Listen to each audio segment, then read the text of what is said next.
కేశవ్ గారు ఎక్స్ప్లెయిన్ చేస్తారు, తర్వాత మీ కామెంట్ తీసుకుంటారా కేశవ్ గారు? సరిపోతుంది. అందరికీ నమస్కారం.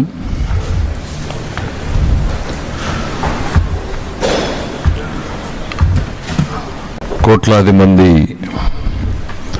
వెంకటేశ్వర స్వామి భక్తులకు ఎంతో కాలంగా ఉన్నటువంటి అనేక అనుమానాలకి విపరీతంగా చర్చ జరుగుతున్నటువంటి తిరుమల తిరుపతి దేవస్థానం ప్రసాదమైనటువంటి లడ్డూలో ఉపయోగించేటువంటి నెయ్యి, దాంట్లో జరిగినటువంటి కల్తీ గురించి కొన్ని వాస్తవాలు ప్రజల ముందు పెట్టాలనేటువంటి ఉద్దేశంతోనే ఈరోజు ఈ కొన్ని విషయాల్ని ప్రజల ముందు పెట్టడం జరుగుతోంది.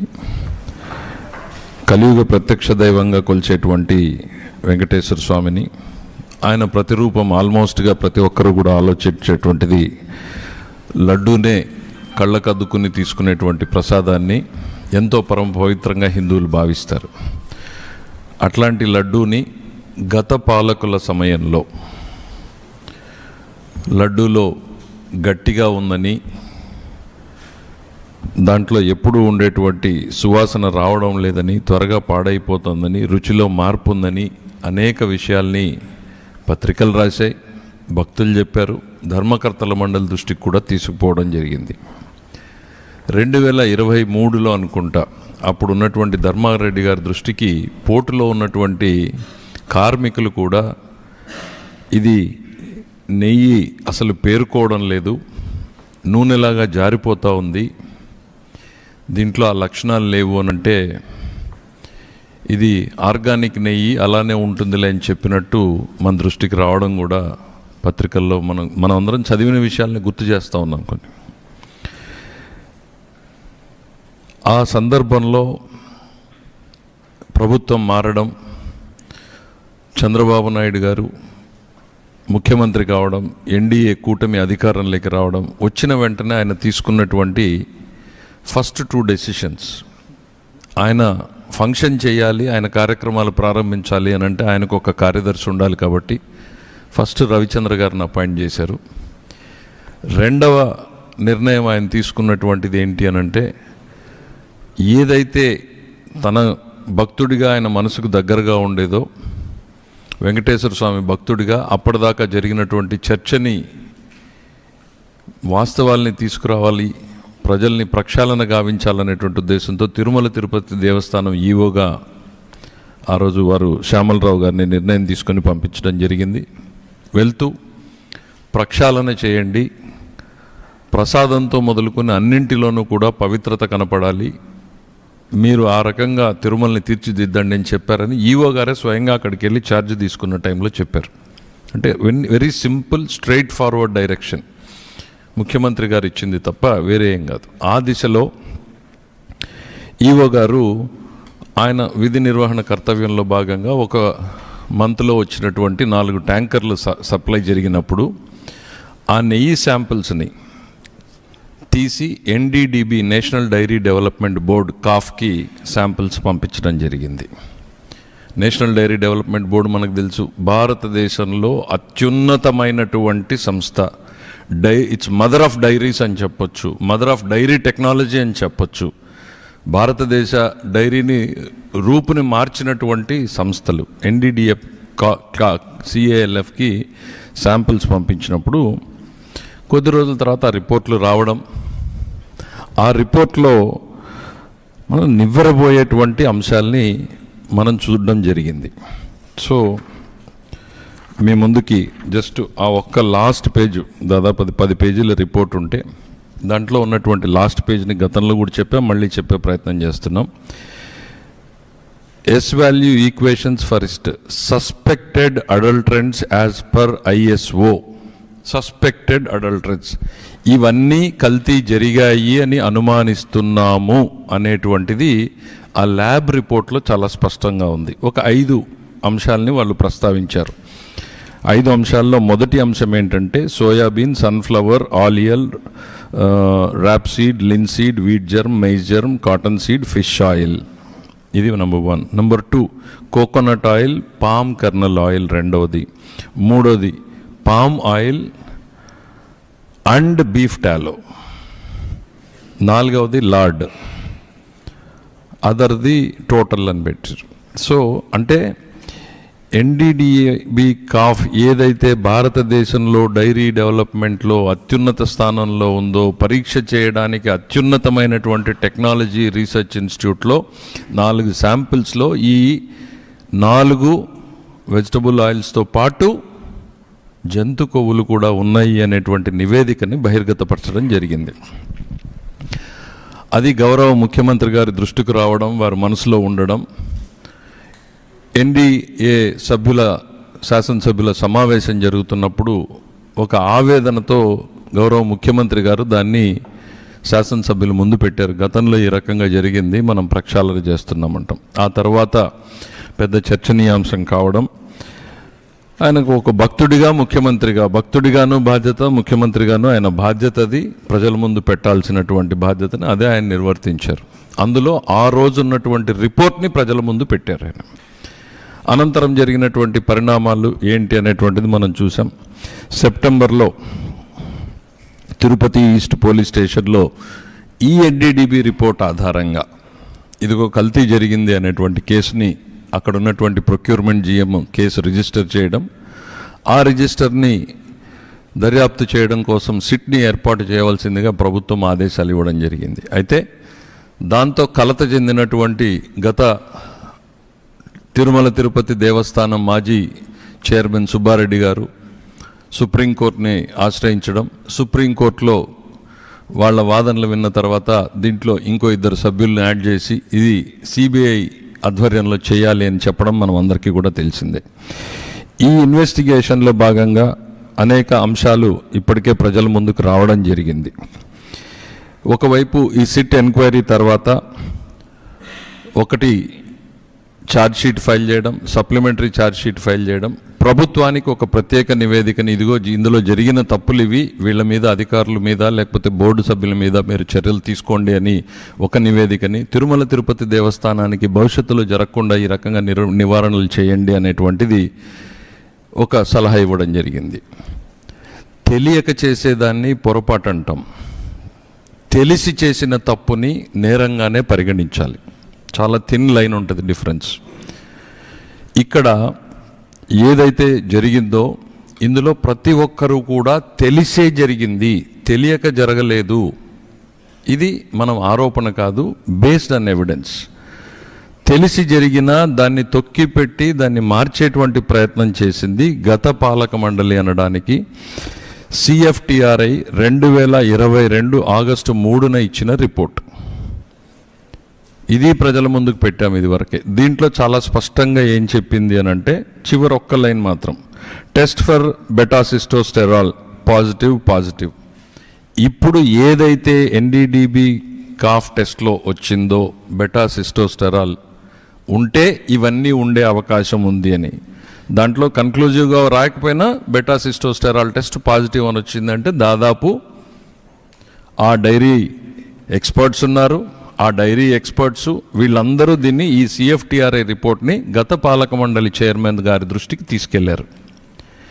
తీసుకెళ్ళినట్టుగా ఒక నిందితుడు పేర్కొన్నట్టుగానే ఛార్జ్షీట్లోనూ వాళ్ళకు వచ్చినటువంటి దాంట్లో చెప్పారు అనేటువంటిది స్పష్టంగా తెలుస్తూ ఉంది మనకి.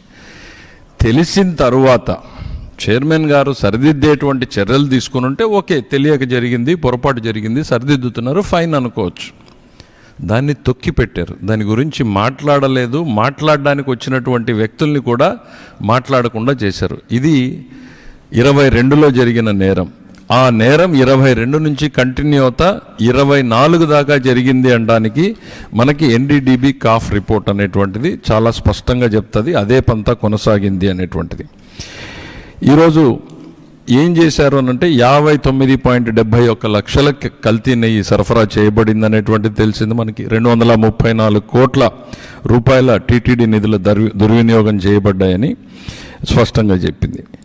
ఈ కల్తీ ఎందుకు జరిగింది, దీంట్లో పాత్రదారులు ఎవరు, ఎలా జరిగింది అనేటువంటి చూసినప్పుడు మనకి ఈ విచారణలో భాగంగా ఒక కీలక వ్యక్తి పేరు వింటున్నాం. చిన్న అప్పన్న అంటే సుబ్బారెడ్డి గారి పిఏగా వ్యవహరిస్తున్నటువంటి వ్యక్తి. ఆయన బోలేబాబా డైరీ దగ్గరికి వెళ్ళి, మీరు నాకు కిలోకు 25 రూపాయలు ఇవ్వండి నెయ్యికి, ఇస్తే మీరు సరఫరా చేసేలాగా నేను మీకు అవకాశం కల్పిస్తాను అని అంటే, ఆ బోలేబాబా డైరీ అధికారులు దాన్ని తిరస్కరించడం, వెంటనే ఇక్కడికి వచ్చిన తర్వాత ఆ ప్రొక్యూర్మెంట్ ఆఫీసర్స్కి వేరే కాంపిటీషన్ సంస్థ చేత, ప్రీమియర్ డైరీ అనుకుంటా, వాళ్ళ చేత ఒక కంప్లైంట్ తీసుకుని విత్ ఇన్ డేస్ దాన్ని బ్లాక్ లిస్ట్లో పెట్టించడం జరిగింది. అంటే మా బలం ఇది, మీరు మేము చెప్పిన టర్మ్స్కి రాకపోతే మిమ్మల్ని ఈ రకంగా చేస్తామనేటువంటి ఎగ్జాంపుల్ని ఇచ్చిన తర్వాత నెగోషియేషన్ స్టార్ట్ చేశారు. మళ్ళీ అదే సంస్థతోనే చేసినట్టుగా తెలుస్తుంది. కాకపోతే బ్లాక్ లిస్ట్లో ఉండడం మూలన వాళ్ళు పార్టిసిపేట్ చేయడానికి అవకాశం లేదు కాబట్టి ఆల్టర్నేటివ్ రూట్స్ను కూడా వీళ్ళే వెతికి పెట్టారు. ఏఆర్ డైరీ అనేటువంటి సంస్థ, వైష్ణవి డైరీ అనేటువంటి సంస్థ, అనేకమైనటువంటివి మీ అందరికీ తెలుసు. ఇవన్నీ కూడా ఏ రకంగా రూట్ చేశారు, ఎంత రూట్ చేశారు అని అంటే, ఎవరైనా లాభం కోసం సరఫరా చేస్తారు. వీళ్ళు ఏఆర్ డైరీ బోలేబాబా దగ్గర నుంచి ఐ థింక్ నాకు తెలిసి అది 355 రూపాయలకు కొంటారు ఒక సంస్థ, రెండో సంస్థకి 318 రూపాయలకి దాన్ని సరఫరా చేస్తారు. టీటీడీకి వచ్చేటప్పటికి 319 రూపాయలు, అంటే ఒక కిలోకి 35 రూపాయల నష్టంతో సరఫరా చేస్తారు ఆన్ రికార్డు. 390 రూపాయలు, 320 రూపాయలకి మనకు నెయ్యి మార్కెట్లో దొరుకుతుందా ఒక్కసారి ఆలోచించండి. నందిని ఉంది, ఇవాళ ఈ రాష్ట్రంలో సంఘం ఉంది, విజయ ఉంది, ప్రఖ్యాతమైనటువంటి బ్రాండ్లు ఉన్నాయి. ఎంత దొరుకుతుంది? మనం అందరం ప్రతిరోజు తినేటువంటిది, ప్రతి తల్లి చెల్లి కూడా నెయ్యి ధరని చెప్పగలిగేటువంటి పరిస్థితుల్లో టీటీడీ పాలక మండలి, ఇంత అనుభవం ఉన్నటువంటి వ్యక్తులు, డైరీ సంస్థలు, వీళ్ళందరినీ ఎక్స్పర్ట్స్ని పెట్టుకుని 320 రూపాయలకి నెయ్యి దొరుకుతుంది అంటే వాళ్ళు అమాయకంగా తీసుకున్నారని మనం అనుకోవాలా? అసలు జరిగింది ఏంది అనేటువంటిది మనకు కళ్ళ ముందు కనపడుతున్నటువంటిది. ఈ సంస్థ ఏదైతే బోలేబాబా ప్రధానమైనటువంటిది మ్యానుఫ్యాక్చరింగ్ అనేది అక్కడ తయారైంది. నెయ్యి అని పిలువబడేటువంటి పదార్థం తయారు చేయబడింది. అది నెయ్యి అని మనం ఎవరం కూడా అనలేం. ఎందుకు అనంటే ఆ సంస్థ నుంచి దొరికినటువంటి డాక్యుమెంట్స్ ఏవైతే ఉన్నాయో దాదాపు 59 లక్షలు 57 లక్షలు పామాయిల్ కొన్నారు. పామాయిల్, పామ్ కెర్నల్ ఆయిల్, దానికి సంబంధించినటువంటివి కొని ఒక మ్యానుఫ్యాక్చరింగ్ ప్రాసెస్ని వాళ్ళు తయారు చేశారు. నెయ్యిలా మార్చడానికి ఏ రకంగా చెయ్యాలి అని అంటే దాంట్లో రకరకాల కెమికల్స్ని కలపడం. ఏంటి ఆ కెమికల్స్ అనేటువంటివి అని అంటే నేను మళ్ళీ లాస్ట్కి వస్తాను. లాక్టిక్ యాసిడ్ ఒకటి, ఎసిటిక్ యాసిడ్ ఈస్టర్ అనేటువంటిది ఒకటి, మోనోగ్లిజరైడ్స్ ఒకటి. ఇవి ఎక్కడి నుంచి కొన్నారు? అరిస్టో కెమికల్స్ నుంచి కొన్నారు, సుగంధ ఆయిల్ అనే కంపెనీ నుంచి కొన్నారు, శివాన్షి ట్రేడింగ్ అనే దగ్గర నుంచి కొన్నారు. ఇవన్నీ కొని వీళ్ళు తయారు చేసింది ఏంటి అనంటే పామ్ ఆయిల్, పామ్ కెర్నల్ ఆయిల్ని నెయ్యి వాసన వచ్చేలాగా, నెయ్యి రంగు వచ్చేలాగా తయారు చేయడం జరిగింది. ఇది ఇంతవరకు దాదాపు ఇన్వెస్టిగేషన్ కళ్ళ ముందు కనపడతానే ఉంది. నేను ప్రైవేట్గా తెలిసిన వ్యక్తుల్ని, వాళ్ళని, మీలాంటి మీడియా మిత్రుల్ని, ఏంటయ్యా ఈ బోలేబాబా సంస్థ ఎవరు, వీడాసులు ఎంతమంది ఉన్నారు అనంటే నాకు వచ్చినటువంటి సమాచారం 10 మంది ఎంప్లాయీస్ ఉన్నారు అని తెలిసింది. ఆ 10 మందిలో 2 స్వీపర్స్ అని, 2 వాచ్మెన్లు అని తెలిసింది. అంటే 6 మందితో ఇంత చేసేటువంటి అవకాశం. మరి తప్పెక్కడ జరిగింది అనేటువంటిది మనం చూసేటప్పుడు కీలకమైనటువంటి పరిణామాలు ఏంటి అనంటే, ఇందులో కుట్రలో ప్రధానమైనటువంటి భాగస్వామ్యం ఏంటి అనంటే టెండర్స్లో ఉన్నటువంటి మార్పులు.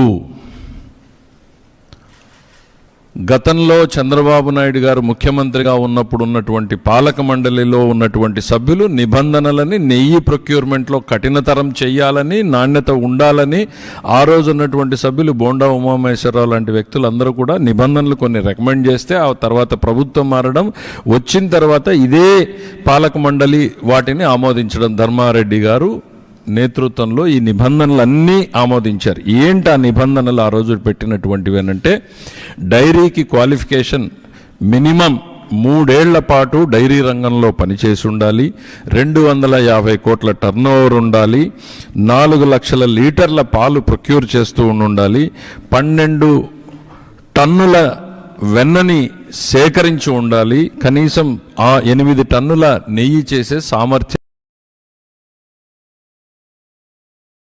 ఉండాలి. ఇవి ఒక డైరీకి పెట్టింది. గానే వీళ్ళందరికీ పెట్టారు. ఏం చేశారు అంటే కాన్స్పిరసీ కళ్ళ ముందు కనపడుతుంది. అక్కడ నెగోషియేషన్ నడుస్తుంది, కఠినమైన నిబంధనలు ఉన్నాయి. ఆ నిబంధనల ప్రకారం వాళ్ళు రాలేరు కాబట్టి వాళ్ళని ఇక్కడికి తీసుకురావడం కోసం నిబంధనల మార్పు చేశారు. ఏం చేశారు?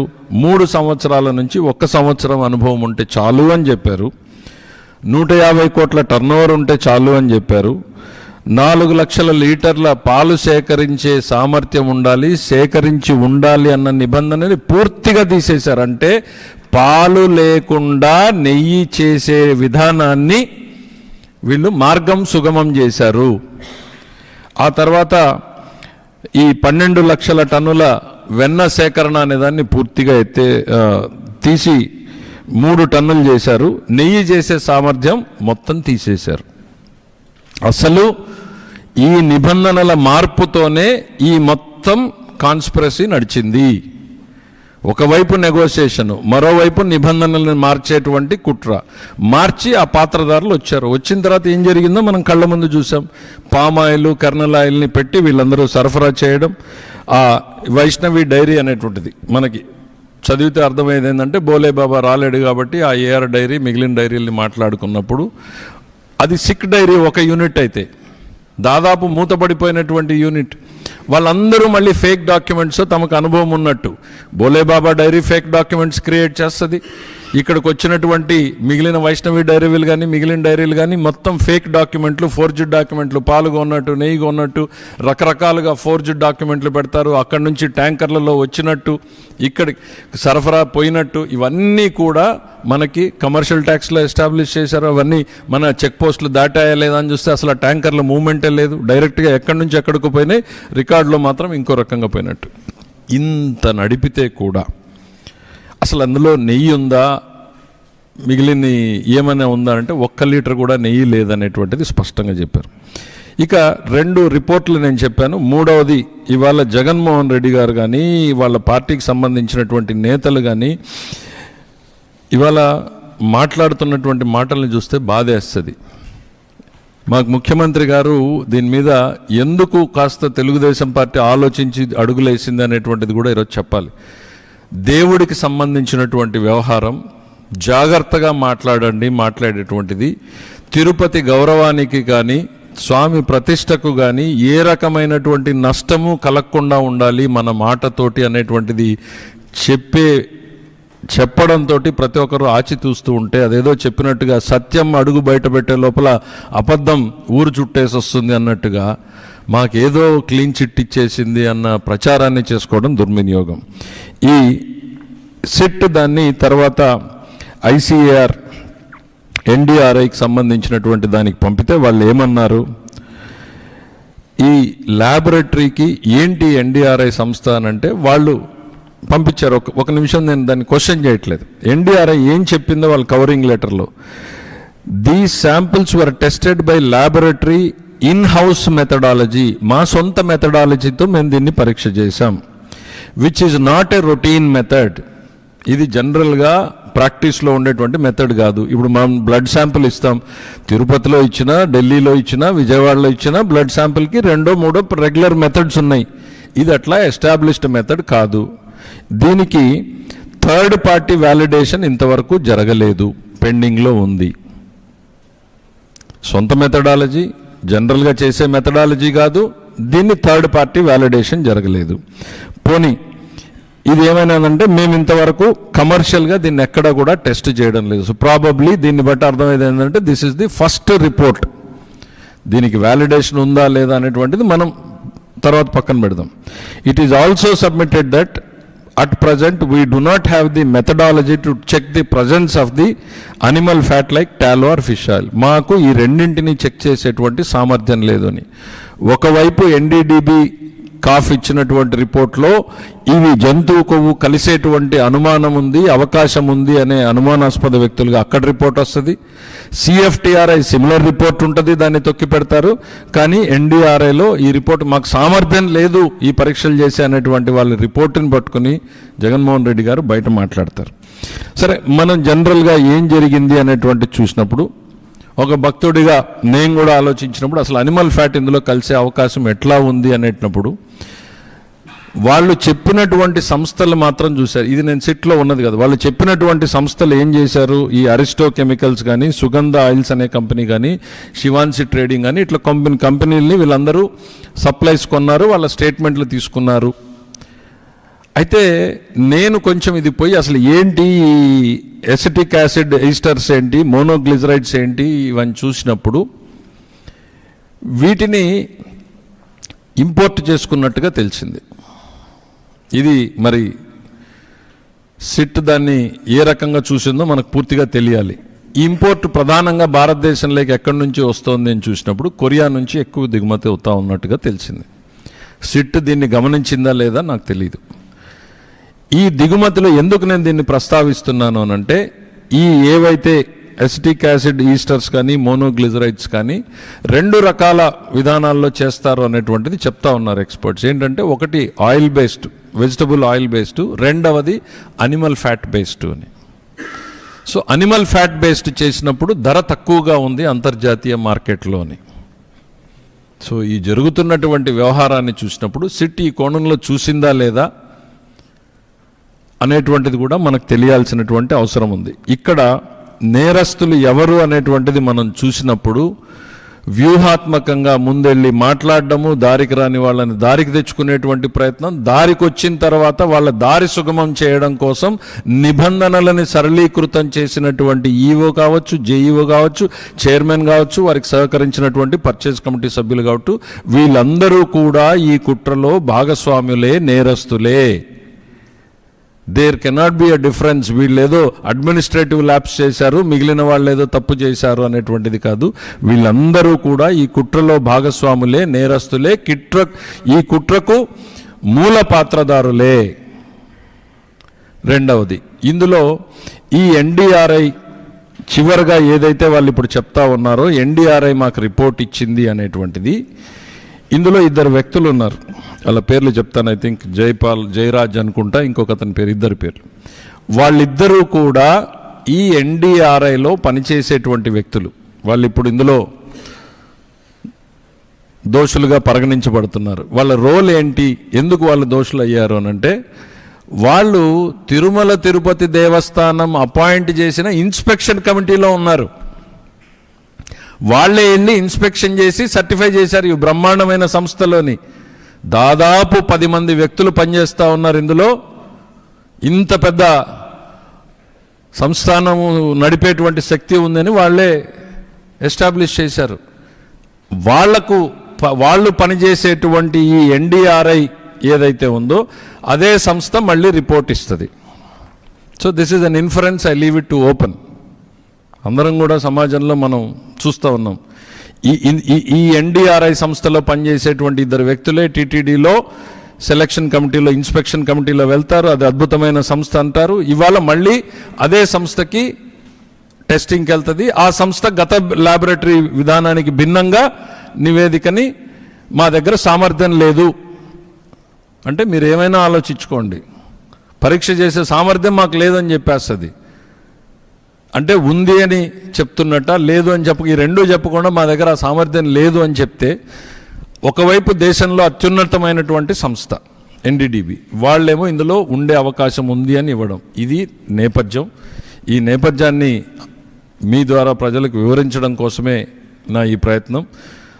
దయచేసి దీన్ని అందరూ కూడా ఇంకేమైనా క్లారిఫికేషన్స్ ఉంటే మీకు తర్వాత కూడా ఇవ్వడం జరుగుతుందని తెలియజేస్తున్నాను.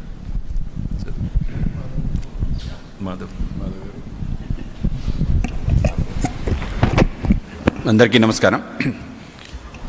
మనం చూడటం జరిగింది మన దేవాలయ వ్యవస్థని దిగజార్చే ప్రయత్నం, పవిత్ర మూర్తుల పైన దాడులు చేయటం. సుమారు 200 పైగా దేవాలయాలు గత ప్రభుత్వ హయాంలో దాడులు జరిగి అవి తుంటరి చర్యలుగా దాన్ని పక్కన పెట్టే ఒక ప్రయత్నం. అలాగే దేవాలయ వ్యవస్థలో ఉండే అనేక రకాల విషయాలపైన చేస్తున్న అనేక రకాల విషయాల యొక్క పరాకాష్టే తిరుమల తిరుపతి దేవస్థానం సంబంధించిన కల్తీ లడ్డు వ్యవహారంగా మేము భావిస్తాం.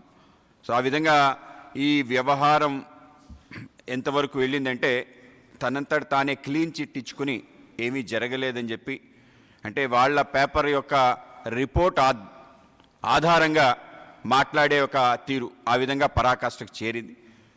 నిజంగా మేము అడుగుతున్నాం, ఇవాళ అసలు పాల సేకరణే చేయలేని ఒక డైరీ ఏ విధంగా నెయ్యి సప్లై చేయగలుగుతుంది? ఇక్కడే విషయం బయటపడిపోతుంది. రెండో అంశం, 390 రూపాయలు 19 రూపాయలకి నెయ్యి రాగలిగే వ్యవస్థ ప్రపంచంలో ఎక్కడైనా ఉందా? అది నెయ్యి అనబడుతుందా? నెయ్యి కాని నెయ్యితో లడ్లు తయారు చేసిన తీరు ఏదైతుందో దీన్ని కూడా తప్పనిసరిగా మనం ఆలోచించాలి. అలాగే ఏదైతే రిపోర్ట్లో సింథటిక్ నెయ్యితో, అంటే ప్రజల ఆరోగ్యం కెమికల్స్తో దాన్ని తయారు చేయటం, ప్రజల ఆరోగ్యంతో ఆడుకునే తీరు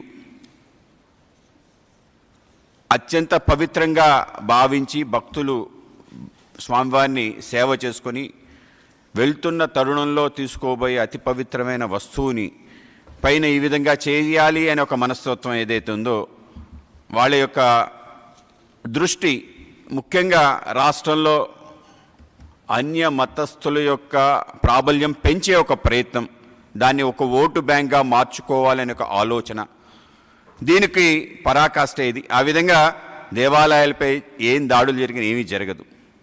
పవిత్రమైన లడ్డు ప్రసాదాన్ని కూడా దాని పవిత్రత తగ్గించినా కూడా ఏమీ కాదు. ఆగమాలు అలాగే మిగతా అన్ని వ్యవస్థలు, సేవలు, వీటన్నిటిలో భగ్నం కలిగించే విధంగా నిబంధనలన్నీ కూడా తిలోదాఖలాలు ఇచ్చి ముందుకెళ్తున్న తీరు. అలాగే రివర్స్ టెండరింగ్ చేయటం జరిగింది.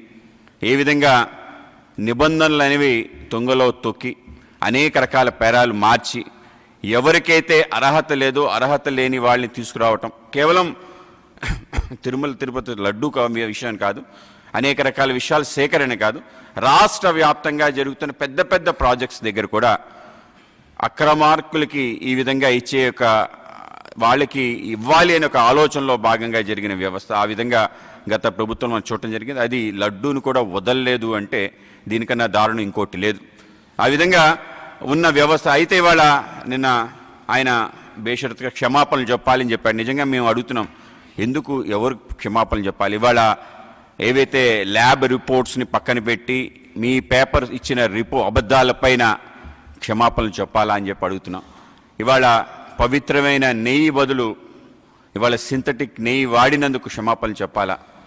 అలాగే సుమారు 250 కోట్ల పైగా దీంట్లో చేతులు మారాయని చెప్పి విస్పష్టంగా తెలుస్తుంది. అందుకు క్షమాపణలు చెప్పాలా? అంటే స్వామివారి యొక్క నిధులు దుర్వినియోగం అయిన క్షమాపణలు చెప్పాలా?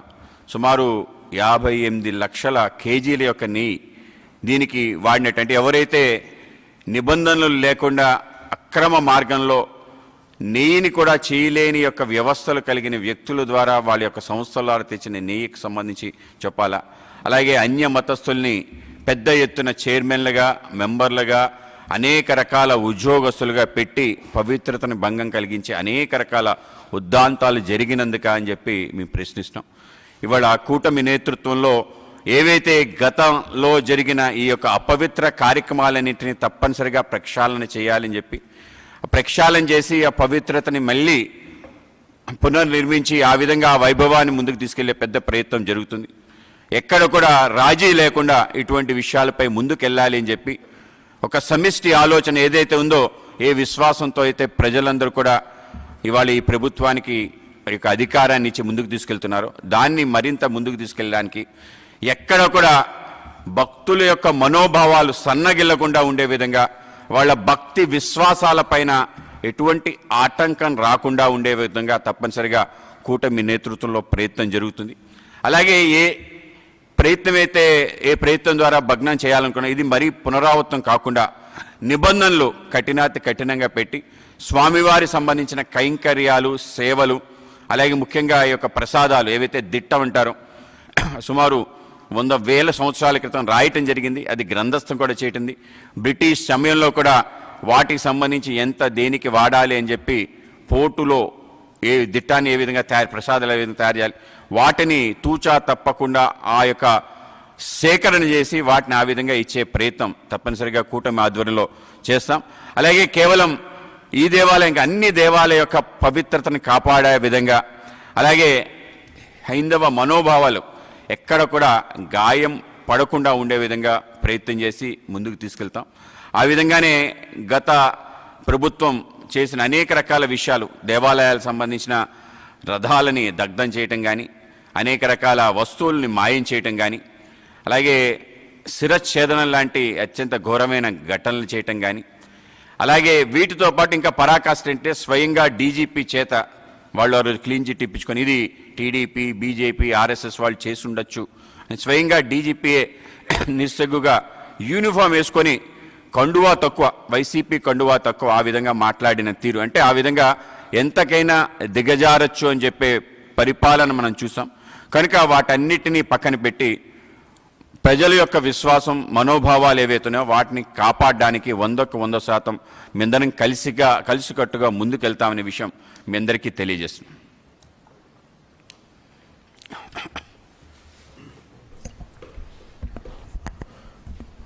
అందరికీ,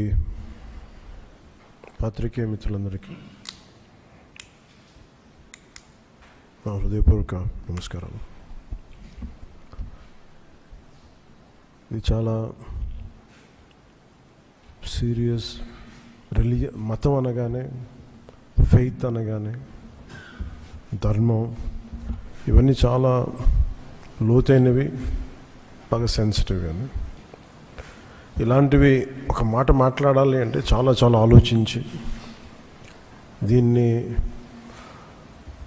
ఎలాంటి పర్యవసనాలు ఎదుర్కోవాల్సి వస్తుంది ఇవన్నీ ఆలోచించే మేము మాట్లాడతాం. ప్రత్యేకించి జనసేన నుంచి గత 2019 నుంచి 2024 వరకు వారి పాలనలో, వైసీపీ పాలనలో చాలా సంఘటనలు జరిగినాయి. రిలీజియస్గా దాన్ని ఒక సెన్సిటివ్ ఇష్యూ జరిగినాయి మాట్లాడటానికి. ఉదాహరణకి రామతీర్థంలో రామచంద్రమూర్తి, శ్రీరాముడు, ఈ దేశం కొలిచే శ్రీరామచంద్రుడి విగ్రహాన్ని శిరిచ్ఛేదం చేస్తే ఎవడో ఆగతాయి చేశాడు, ఎవడు పిచ్చోడు చేశాడు. పిఠాపురంలో అశుద్ధంతో విగ్రహాలని చేస్తే ఒక గుడిలో దాన్ని కూడా ఎవడో పిచ్చోడు చేశాడు.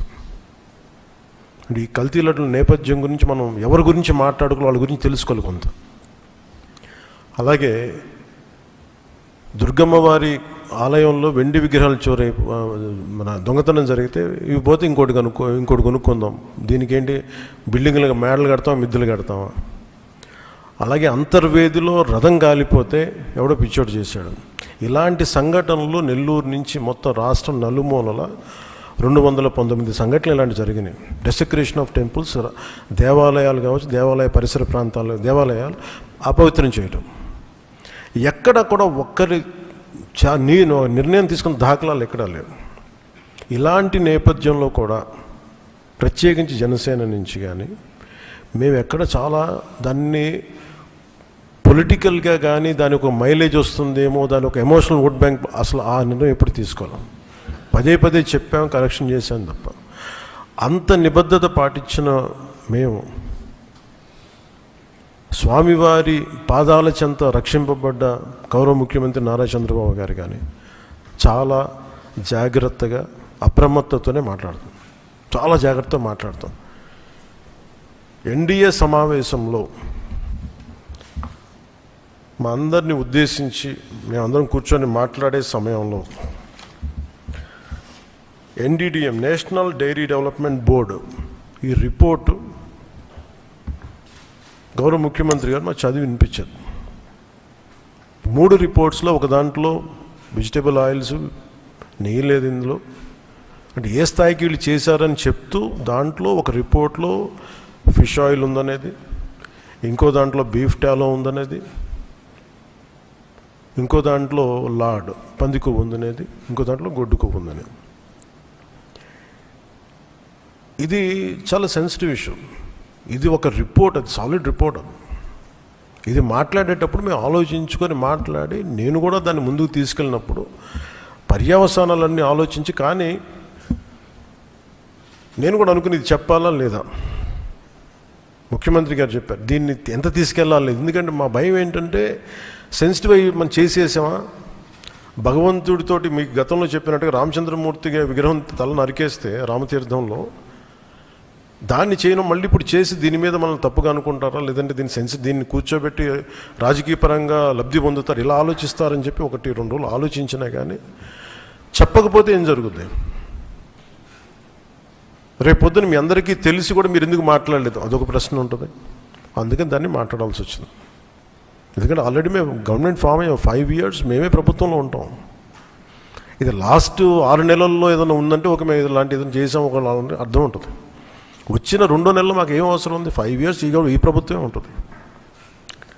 ప్రజలు ఎన్నుకున్నారు. ఇది తీసుకెళ్ళకపోతే తప్పు అవుద్ది. ఎందుకంటే మా బేసిక్గా అందరం ప్రతి మతాన్ని గౌరవించే సంస్కృతి ఇది. ఈ దేశంలో హైందవ సంస్కృతి లేకపోతే మిగతా సంస్కృతులు లేవు. అలాంటి హైందవ సంస్కృతి మీద ఇంత అపవిత్రం జరిగినప్పుడు, వీళ్ళు రిపీటెడ్గా చేస్తున్నప్పుడు ఇది చెప్పాలా లేదా అని కూర్చొని చాలా తర్జనలు పడి, నాకు పర్సనల్గా గిల్ట్ ఉండి, అరే మనం ఇంత కళ్ళ ముందు ఇంత రిపోర్ట్ మాట్లాడకపోవటం అని చెప్పి చేసిన తర్వాత దాని తద్వారా మీ అంశాలు తెలుసు. అది సుప్రీంకోర్టు దాకా వెళ్ళింది. కొంతమంది మీరు ఇట్లా అన్నారు, లార్జ్కి లబ్ధన్నారు. మాకేం పోతే 5 సంవత్సరాలు మేమే ఉంటాం, మాకు ఆ భయాలు లేవు. కానీ దీన్ని కరెక్ట్ చేయకపోతే ఎందుకు మాకు ఉంది అంటే దీనికి నేపథ్యం అసలు వీళ్ళని మీరు ఎగ్జామిన్ చేయాలి. ఈ సమావేశం ద్వారా ప్రజలందరూ కూడా మేము ఏం ఎగ్జామిన్ చేస్తున్నామంటే వీళ్ళు ఎలాంటి పరంపర నుంచి వచ్చారు, వారసత్వం ఏంటి వీళ్ళకి. వీళ్ళు భగవంతుడి మీద పగబట్టారు. వీళ్ళు ఏడుకొండల స్వామి మీద పగ ఉంది. అది ఈరోజు పగ కాదు, ఏం పగో నాకు అర్థం కాదు. అది 7 కొండలు అంటాం. 7 కొండలు ఎందుకు, నీకు 2 కొండలు చాలు. భగవంతుడి మీద పగ ఏంటి ఎవరికైనా? వ్యక్తిగతంగా వర్గాల మీద పగ ఉండొచ్చు, ప్రత్యర్థి మీద పగ ఉండొచ్చు, కానీ విచిత్రంగా వీళ్ళు భగవంతుడి మీద పగబట్టారు. మేము ఆ కోణం నుంచి నాకు అనిపించింది దీన్ని కరెక్ట్ చేయాలి, ఇది చెప్పాలి. ఇది నేను ఎందుకంటే నేను మాట్లాడేటప్పుడు మేము చాలా ఒళ్ళు దగ్గర పెట్టుకొని మాట్లాడతాం. ఎందుకంటే వీల్ ఫేస్ ద కాన్సిక్వెన్స్ మాకు తెలుసు. ఉదాహరణకి మీకు అయోధ్య రామ మందిరం నిర్మాణానికి ఈ దేశం ఎంత తల్లడిల్లిపోయింది, ఎంత కదిలింది, ఎన్ని గొడవలు జరిగినాయి. ఇలాంటి దీనికి కూడా వీళ్ళు పంపించిన దాదాపు 1,00,000 లడ్డూలు ఇవన్నీ కూర్చోబెట్టి ఇన్ఫర్మేషన్ తీసుకుంటామంటే, ఒకటి అసలు ఏం జరిగింది అన్నీ మొన్న వీళ్ళు చెప్పిన రిపోర్ట్లోనే దాంట్లో యానిమల్ కొవ్వు లేదంటున్నారు. సరే, ఫర్ ఎగ్జాంపుల్ నేను ఒక ఆర్గ్యుమెంట్ సేక్ అన్ని రిపోర్ట్స్లో కూడా ఎక్కడ కూడా ఈ నెయ్యిలో నెయ్యి లేదు. 59,70,000 పైచిలుకు కిలోలు 59,70,000 కిలోల నెయ్యి మీరు ఇది ఈ కల్తీ అసలు కల్తీ నెయ్యి అని కూడా దీన్ని కల్తీ వనస్పతి, కల్తీ పామాయిల్ అనాలి దీన్ని. ఇవి దీంతో కలిపి ఇన్ని కోట్ల లడ్డూలు చేసిన తర్వాత దాంట్లో 1,00,000 లడ్డూలు అక్కడ కూడా పంపించారు, అయోధ్య కూడా పంపించారు. వీటి నేపథ్యం మొత్తం రిపోర్ట్స్ అన్నీ వచ్చిన తర్వాత ఈ నెయ్యిలో ఎక్కడా కూడా 59,70,000 ఇక్కడ లడ్లు దీనికి సంబంధించింది వీళ్ళు అనుకున్న సోకాళ్ళు నెయ్యి సప్లై చేసి దాంట్లో ఆన్ రికార్డ్ 58 లక్షల పామ్ ఆయిల్ దానికి సంబంధించిన ప్లాంట్ బేస్డ్ అన్నీ దొరికినాయి. అవి కాకుండా 1,70,000 నుంచి దాదాపు 2 లక్షల వరకు కెమికల్స్ దొరికినాయి. ఇవి ఆన్ రికార్డ్ వాళ్ళు కొన్నట్టు. మీకు టీటీడీకి మేము ఇన్ని 59 లక్షల పైచీలకు నెయ్యి సప్లై చేసామంటే ఆ పర్టికులర్ కంపెనీ 58 లక్షల పైచీలకు వీళ్ళు మనకి పామ్ ఆయిల్ దానికి సంబంధిత అన్నీ కొన్నారు. అలాగే 1,70,000 ఈ కెమికల్స్ కొన్నారు. ఇవన్నీ చాలా ఆన్ రికార్డ్ దొరికారు.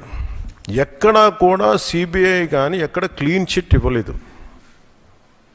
క్లీన్ చిట్ ఎక్కడ ఇవ్వలేదు. వాళ్ళు వెరీ క్లియర్ కట్గా చెప్పింది ఈ నెయ్యిలో పూర్తిగా ఇది ప్లాంట్ బేస్డ్, అంటే ఇది దీంట్లో నెయ్యి మన పాల నుంచి పాల కొవ్వు నుంచి రావాల్సింది, దీంట్లో ఇది లేదు. చాలా చాలా స్పష్టంగా అది చెప్పారు. మిగతాయి మేము నిర్ధారించలేకపోతాం, మా దగ్గర ఇన్ఫర్మేషన్ లేదనేది ఒక రిపోర్ట్ వాళ్ళు చెప్పింది. అలాగే national dairy development board very క్లియర్గా చెప్పింది, దీంట్లో ఫిష్ ఆయిల్, అలా గొడ్డు కొవ్వు, పంది కొవ్వు, ఇవన్నీ లార్డ్ మన ఇంగ్లీష్ పదాలతో ఇవి ఉండే అవకాశాలు ఉన్నాయి, చాలా స్పష్టంగా వాళ్ళు ఇచ్చారు. ఈ ప్రాసెస్లో వీళ్ళు దీన్ని కూర్చోబెట్టి అడ్డగోలుగా మాట్లాడితే, ఎందుకంటే వీళ్ళకి ఏ రోజు కూడా ఈ ధర్మం మీద వాళ్ళకి గౌరవం లేదు.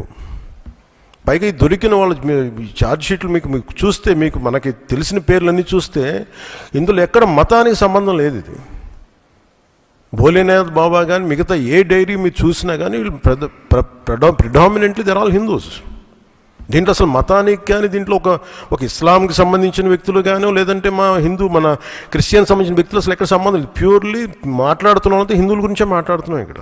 So there is no question of other religions here. ఈ ప్రభుత్వం, గత ప్రభుత్వం విషయంలో కూడా మేము ఏం మాట్లాడుతున్నాం అంటే, they never have respect for the traditions and ధర్మ ఆఫ్ దిస్ ల్యాండ్. అది చాలా ఆబ్వియస్గా చాలా మనకు తెలుస్తూ ఉంది. దాంట్లో భాగంగానే వీళ్ళు అదే చేశారు. చూసి ఈరోజు మాట్లాడి క్షమాపణ అడగకుండా తప్పు జరిగిపోయింది.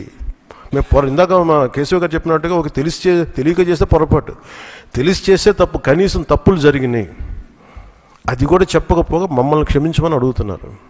నేను ఒకటే చెప్తున్నాను, భగవంతుని మీద పగబట్టుకున్నవాడు సర్వనాశనం అయిపోతాడు తప్ప ఎవడు బతికిన దాఖలాలు లేవు, గుర్తుపెట్టుకున్నారు. ఎందుకంటే ఇది ఫెయిత్కి సంబంధించింది. చాలా స్పష్టంగా, చాలా క్లియర్గా సిబిఐ దాంట్లో మీరు కల్తీల మీరు అసలు నెయ్యి లేని దాంతో మీరు లడ్డూలు చేసి, దాంట్లో మీరు ఇందాక చెప్పిన గ్లిజరైడ్స్ ఇవన్నీ ఉన్నాయి కదండి. దానికి మీకు ఒక రికార్డ్ చెప్తాను. 2019 నుంచి 2025 వరకు మీకు కనీసం ఒక నువ్వుల నూనె 180 రూపాయల నుంచి 268 రూపాయలు ఉండేది కనీసం, 26కి ఈ రోజుకి. సో వీళ్ళు సప్లై చేసే కాడికి మామూలు బజార్లో దొరికే ఒక నెయ్యి కనీసం 420 రూపాయలు కిలో. 2019 460 రూపాయలు, 2020 21కి 500 రూపాయలు. అలాంటి నెయ్యి వీళ్ళు ఒక్కళ్ళకే ఉనికి 319 రూపాయలు ఒకటి, 329 రూపాయలు ఒకటి, ఇవన్నీ కూర్చోబెట్టి ఈ నెయ్యిని సప్లై చేశారు. దీన్ని బట్టి మనకు అర్థం, దీన్ని బట్టి బేసిక్ ఒక హౌస్ వైఫ్ చెప్పగలరు, ఒక గృహిణి చెప్పగలరు ఇది ఎంత కల్తీ జరిగిందనేది. ఇలాంటి కూర్చోబెట్టి ఇది భగవంతుడికి ఇచ్చి ఈరోజు బుకాయించి తప్పులు చేసి మళ్ళీ ఈరోజు ఏం లేదని మాట్లాడుతూ ఉన్నారు వీళ్ళు. మీరు వివేకానంద రెడ్డి గారు పబ్లిక్గా మర్డర్ జరుగుతుంది, రోడ్డు మీదకి వెళ్ళి చిన్నపిల్లడికి తెలుస్తుంది అత్యంత హేయమైనగా చంపేశారని. అది మర్డర్ కాదు, గుండెపోటని చెప్తారు. వెండి విగ్రహాలు పోతే, అమ్మవారి విగ్రహాలు పోతే పోయిందంటారు. విగ్రహం కాల్చి ఎవరన్నా అపవిత్రం జరిగితే ఎవడు పిచ్చోడు చేసాడు అంటారు. ఈరోజు కల్తీ జరిగింది మాట అసలు కల్తీ లేదు, ఇది పూర్తిగా మాకు క్లీన్ చిట్ ఇచ్చిందంటారు. దీన్ని బట్టి మనం అందరం అర్థం చేసుకోవాల్సింది, ఇది వీళ్ళకి దీని మీద గౌరవం లేదు. వీళ్ళకి 7 కొండల వాడికి 2 కొండలు చాలు అన్న ఆలోచన విధానం నుంచి పుట్టిన వాళ్ళు ఈరోజు ఏ స్థాయికైనా దిగజారగలరో ఇది చాలా ప్రస్ఫుటంగా మనందరికీ తెలియజేస్తూ ఉంది. ఇది we are very very clear about protecting the traditional Hindu values, dharmic values. We are very clear about it. మేము చాలా చాలా స్పష్టంగా ఉన్నాం.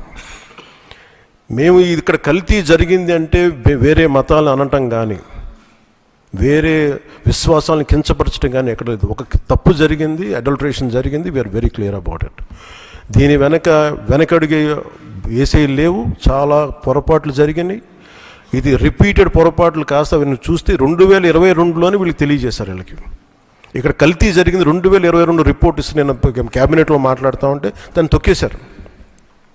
దాని గురించి బయటకు తీసుకురాలా అంటే మీకు తెలిసే చేశారు. వీళ్ళని 2022లో మీకు కల్తీ జరిగిందని రిపోర్ట్ అప్పుడు వాళ్ళకి ల్యాబ్ టెస్ట్ వాళ్ళు పంపిస్తే అప్పుడున్న టీటీడీ చైర్మన్ కానీ వీళ్ళు కానీ వాళ్ళు 100% తొక్కి పెట్టేశారు. దాన్ని బయటకు తీసుకురాలా. దాన్ని బేస్ చేసుకొని మళ్ళీ ఆల్రెడీ 22లో జరిగింది కదా, దాని గురించి సమాధానాలు లేవు. ఇవన్నీ తెలిసి కూడా మీరు అయోధ్యకి కల్తీ లడ్డులు పంపించారు. ఇది విశ్వాసాల మీద మీరు కొడుతున్న దెబ్బ. ఇది మీ ఆలోచన ఏంటి అది అనేది మీరు తెలుసుకోవాలి. అందుకే మీరు భగవంతుని మీద పగ పెట్టుకున్నవాడు ఎవడైనా సరే, 7 కొండల వాడి మీద పగ పెట్టుకున్నాడు ఎవరైనా సరే మట్టి కరిచిపోతారు తప్ప, మీరు ఇలా బుకాయించుకొని చేసిన తప్పులు క్షమాపణ వేడుకోండి. తప్ప మీరు కూర్చోబెట్టి మేము క్షమాపణ, మీరు భగవంతుడికి మీరు క్షమాపణ చెప్పాలి, 7 కొండల వాడికి మీరు క్షమాపణ చెప్పాలి. ఈరోజు మీరు మాట్లాడుతుంది ఈ రోజుతో ఆగదు. ఇది ఐ విల్ మేక్ షూర్, మా కూటమి will make sure that you will be liable everyone, ప్రతి ఒక్కరు కూడా. ఎంత టైం పడుద్ది, ఏం టైం పడుద్ది అనేది సిబిఐ ఫర్దర్ రిపోర్ట్ రావాలి, అది కేసులోకి మన కోర్టులకు వెళ్ళాలి. అన్నీ అయిన తర్వాత ప్రతి ఇది అయితే మేము 100% దీన్ని వదలం. ఖచ్చితంగా ఈ దోషులను ఎవరైతే ఉన్నారో మేము క్షమాపణ చెప్పడం కాదు, మీరు భగవంతుడికి మోకరిల్లే వరకు యుద్ధం సాగొద్దు. గౌరవ ముఖ్యమంత్రి గారు మాట్లాడుతున్నారు.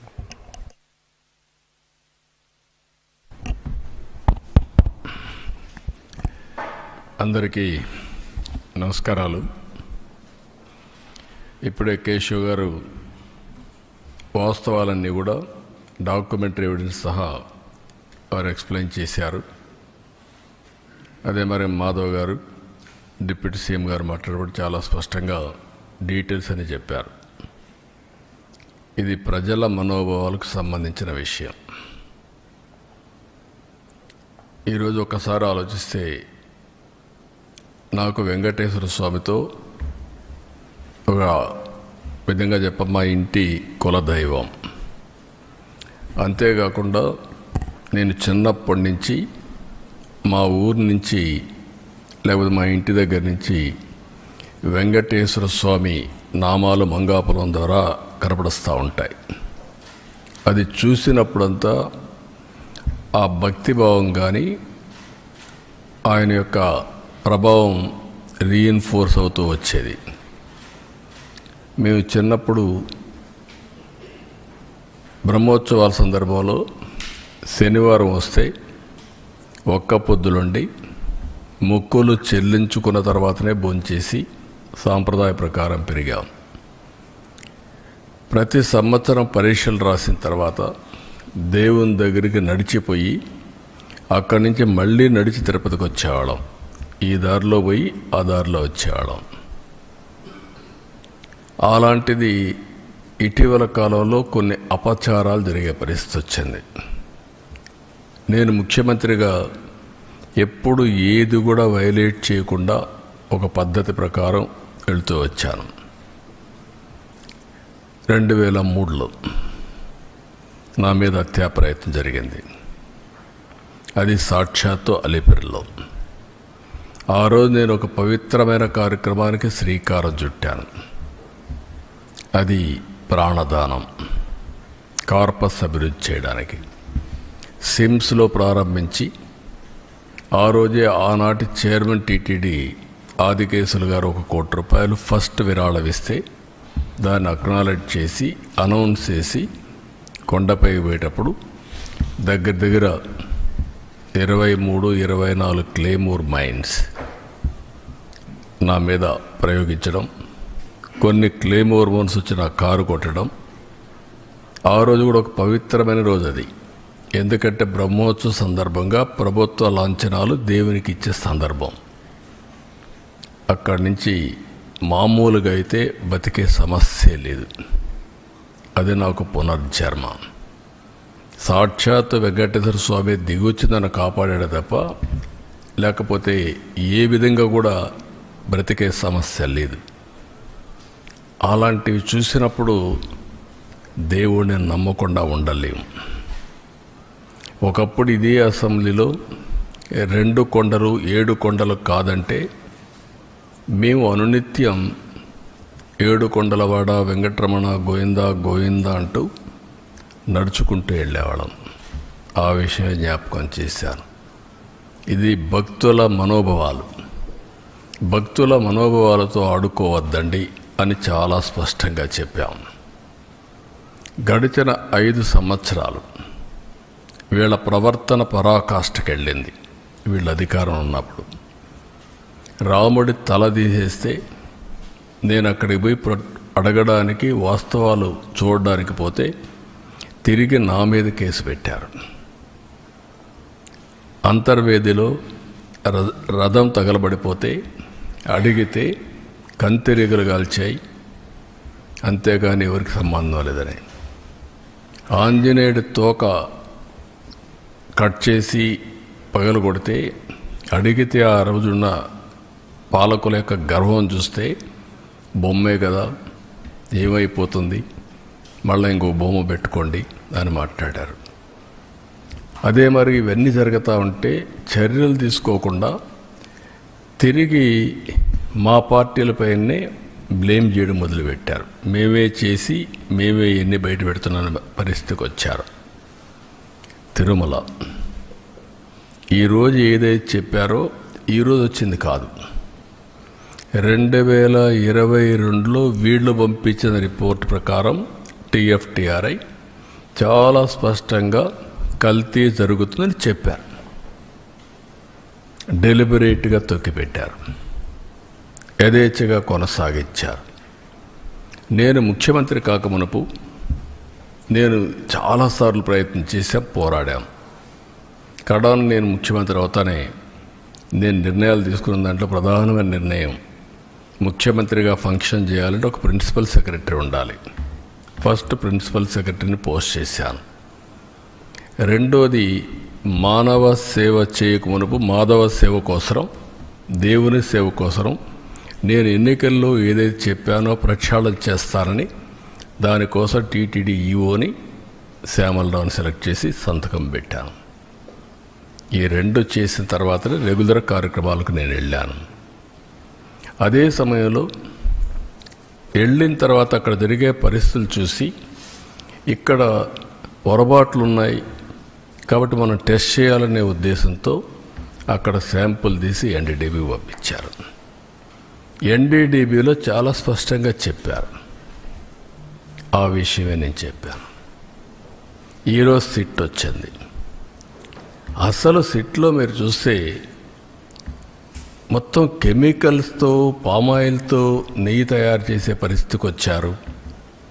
ఇప్పుడే కేశవ్ గారు చెప్పినట్టు దాంట్లో మళ్ళీ ఆ కెమికల్స్ కూడా కొన్ని ఆయిల్తో తయారు చేస్తారు, కొంతమంది యానిమల్ ఫ్యాట్తో కూడా తయారు చేస్తారనే పరిస్థితికి వచ్చారు. అంటే దేవుడు అంటే లెక్కలెత్తనం, డెలిబరేట్గా అపవిత్రం చేయడానికి మీకు విశ్వాసం లేకపోవచ్చు. విశ్వాసం లేకపోతే ఆ జోలుకు రావద్దండి. విశ్వాసం ఉండే భక్తుల మనోభావాలు దెబ్బతీయడానికి,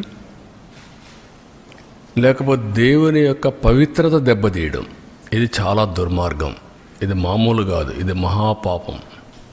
నేను చాలా స్పష్టంగా చెప్తున్నా. ఇంతవరకు చరిత్రలో వెంకటేశ్వర స్వామి జోలికి ఎవ్వరూ రాలేదు. మీరు ఇంకా చరిత్ర డీప్గా వెళ్తే బ్రిటిష్ వాళ్ళు కూడా వెంకటేశ్వర స్వామి జోలికి రాకుండా మిగిలిన దేవాలయాలు చేసినా ఇక్కడికి వచ్చినప్పుడు మాత్రం వాళ్ళు ఇంకా ఇంప్రూవ్ చేశారు. రికార్డ్స్ కానీ, పద్ధతులు కానీ, సాంప్రదాయాలను కానీ ఇంప్రూవ్ చేశారు. That is the power of God. అలాంటి దేవుడి దగ్గర మీరు చేసిన అపచారం చూస్తే దుర్మార్గమైన అపచారం. ఈరోజు మళ్ళీ నిన్న మొన్న మీరు మాట్లాడుతూ ఉంటే చూస్తే ఎంత దుర్మార్గంగా మాట్లాడుతున్నారంటే, నేను అపాలజీ చెప్పాలి, మేము చెప్పాలి. రెండోది, బూతులు తిడితే కూడా భరించాలి. అంటే మీకు రాజ్యాంగం పైన గౌరవం లేదు. ముఖ్యమంత్రి కానీ, డిప్యూటీ సీఎం కానీ, ప్రభుత్వ అధినేతలు అంటే లెక్కలేతనం. ఎక్కడికక్కడ మీ ఇష్టానుసారంగా రౌడీజం చేయాలి. రౌడీజం చేసి మీరు అనుకునిందే వాస్తవాన్ని ప్రజలు మెప్పించాలి అంటే అంత నిస్సహాయం మేమందరం. అందుకే నేను అందరికీ పిలిపిస్తున్నా. ఇది చూసిన తర్వాత ఎక్కడ కూడా సిబిఐ రిపోర్ట్లో ఇది కల్తీ లేదని ఎక్కడా చెప్పలేదు.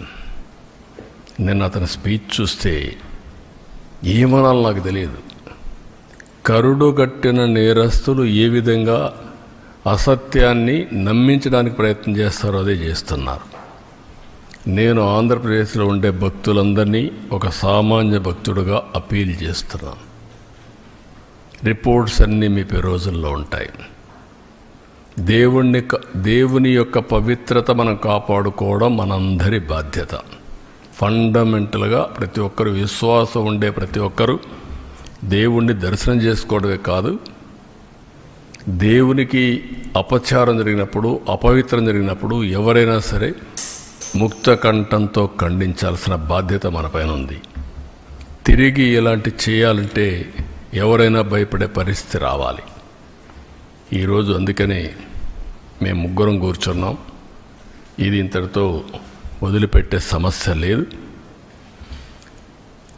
ఏదైతే అపవిత్రత జరిగిందో భగవంతుడే మాకు ఈ సంకల్పాన్ని ఇచ్చాడు. భగవంతుడు కూడా ఒక్కొక్కసారి ఆయనకు నచ్చిన విధానం ద్వారా, వ్యక్తుల ద్వారా ప్రజల్ని సమాయత్తం చేస్తారు. అందుకే మాకు బాధ్యత అప్పచెప్పారు. ఇది దేవుని కార్యక్రమం కింద తీసుకుంటున్నాం, పవిత్రమైన కార్యక్రమం తీసుకుంటున్నాం. ఆ రోజు నాకు ప్రాణభిక్ష పెట్టా అంటే ఆయనే పెట్టాడు. నిన్న ఇన్ని కోట్ల మంది భక్తులు ప్రాణాలు పోగొట్టకుండా కాపాడుకున్నారంటే కెమికల్స్ కలిపినటువంటి ప్రసాదం లడ్డూకు ఒక ప్రసక్తి ఉంది. వెంకటేశ్వర స్వామి ప్రసాదం ఎన్నో దేవాలయాల్లో ఎంతోమంది కూడా ప్రయత్నం చేశారు దీన్ని రిప్లికేట్ చేయాలని, ఎవ్వరూ చేయలేకపోయారు. అది వెంకటేశ్వర స్వామికి ఉండే ప్రత్యేకత. అది ఒక్క తిరుమలలో తయారు చేసిన లడ్డు ప్రసాదాలు అక్కడికే పరిమితం తప్ప ఎవ్వరు కూడా రిప్లికేట్ చేయలేరు. ఒకవేళ రెసిపీ తీసుకపోవచ్చు, కానీ అందులో వచ్చే ఇది మాత్రం ఆ టేస్ట్ కానీ ఆ పవిత్రత కానీ ఎక్కడ రావు. ఈ విషయం గుర్తుపెట్టుకోవాల్సిన అవసరం ఉంది. కానీ ఈ 5 ఏళ్లలో మీరు చూస్తే లడ్డు తినాలంటే భక్తులు భయపడ్డారు. తిరుమలకు రావాలంటే భక్తులు సందేహించే పరిస్థితికి వచ్చారు. లేదు, అక్కడికి పోతే ఈ అపవిత్రత మేము భరించలేము, ఇవన్నీ చూస్తే మానసికంగా మేము ఏమాత్రం కూడా ఉపేక్షించలేము అనే పరిస్థితికి వచ్చారంటే ఎంత అపవిత్రత జరిగిందో మీరు ఒక్కసారి గుర్తుపెట్టుకోవాల్సిన అవసరం ఉంది. ఇన్ని కార్యక్రమాలు చేసి మళ్ళీ ఈరోజు ఎదురు దాడి చేసే పరిస్థితికి వస్తున్నారు. అంటే దీన్ని కూడా డైవర్ట్ చేయడానికి ఎప్పుడు కూడా నేరస్తులు చేసే పరిస్థితి ఏంటంటే ఒక ఇష్యూ వస్తుంది, దాన్ని డైవర్ట్ చేయాలి, దాన్ని డైవర్ట్ చేయడం, లేకపోతే ఏదో ఒక విధంగా దాన్ని స్తంభింపజేయడం. ఇది ఒక పద్ధతి ప్రకారం పెట్టుకొని చేస్తున్నారు. ఇది మంచి పద్ధతి కాదు. మళ్ళీ మళ్ళీ అప్పీల్ చేస్తున్నా రాష్ట్రంలో ఉండే ప్రజలందరినీ, మేము ఒక సాధారణ భక్తులుగా ప్రతి ఒక్కరికి తెలియజేసే బాధ్యత మాది. బాధ్యతలో ఉండే ప్రభుత్వంగా ఇలాంటి తిరిగి జరగకుండా పవిత్రత కాపాడడానికి ఏ చర్యలు తీసుకోవాలని అన్ని చర్యలు తీసుకున్నాం, ఇంకా తీసుకుంటాం. అదే మరి దోషులను కూడా అన్ని విధాలా శిక్షించడానికి అన్ని చర్యలు తీసుకొని ముందుకు పోతాం. ఇది బ్రీఫ్గా.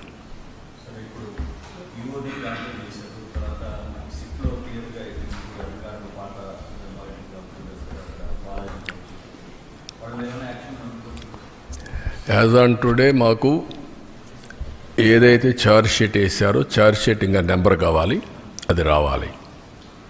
అదే మరిగా మాకు యాక్షన్ తీసుకోమని ఒక రిపోర్ట్ పంపించారు సిబిఐ. వీళ్ళందరిపైన అడ్మినిస్ట్రేటివ్ యాక్షన్స్ తీసుకోమని పంపించారు. అందుకే 1 మ్యాన్ కమిటీ ఓటేసి మొత్తం అనలైజ్ చేసి ఎక్కడెక్కడ ల్యాబ్సెస్ ఉన్నాయి ఆ ల్యాబ్సెస్ అన్ని అధ్యయనం చేసి యాక్షన్ స్టార్ట్ చేస్తాం. అవసరమైతే కోర్టులో కూడా ఇంకా ఏదైనా అడిషనల్ ఇన్ఫర్మేషన్ ఉంటే సబ్మిట్ చేస్తాం.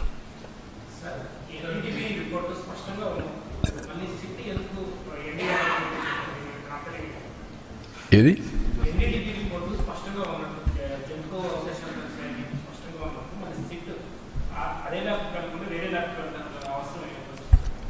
ఏది ఏమైనా ఆ ల్యాబ్కు పోయినా ఏ ల్యాబ్కు పోయినా ఒక్కొక్కసారి ఒక్కొక్కరికి ఆ lab report as on today ఇచ్చిన రిపోర్ట్లో కూడా మీరు చూస్తే ఏమన్నారు, మేము పూర్తిగా రూల్ అవుట్ చేయడం లేదు, కానీ మాకు ఆ టెక్నాలజీ లేదు, ఇది కమర్షియల్ కాదు, మేము ఇంటర్నల్ హౌస్లో డెవలప్ చేసుకుని దాని ప్రకారం రిపోర్ట్ ఇస్తున్నాం చాలా స్పష్టంగా చెప్పారు.